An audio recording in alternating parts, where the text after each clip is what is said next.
நான் இன்னைக்கு உங்களுக்கு ரொம்ப சிம்பிளாகவும் ஈஸியாகவும் ஒரு குழம்பு, அதாவது சப்பாத்திக்கும் ரோட்டிக்கும் அப்புறம் சாதத்துக்கும் பொருத்தமான ஒரு தால் செஞ்சு தர போறேன். என்னன்னு பாத்தீங்கன்னா மைசூர் தால். அதற்கு தேவையான பொருட்கள் என்னென்னு முதல் பார்த்துடலாமா?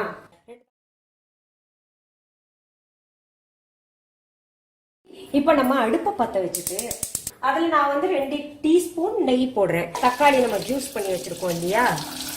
அடுத்தது இந்த கீரி வச்சிருந்த பச்சை மிளகாய் 4 போட்டுக்கலாங்க. தேவையான அளவு உப்பு போட்டுக்கலாம். அடுத்தது என்ன பண்றேங்க, இந்த கொத்தமல்லி இலை வச்சிருக்கேன் இல்லையா, அதையும் போட்டுடுறேன். நல்லா குழஞ்சிருச்சு பாருங்க. அதுல இந்த மைசூர் பருப்பை போட்டுடலாம். தேவையான அளவு தண்ணி ஊத்திட்டேன். இப்ப பாக்கலாமா? இப்போ மைசூர் தால் எவ்வளவு சுவையான மைசூர் தால் சீக்கிரத்துல ஆயிருக்கு. சப்பாத்தி, தால், ரொட்டி எல்லாத்துக்கும் சாப்பிடலாங்க.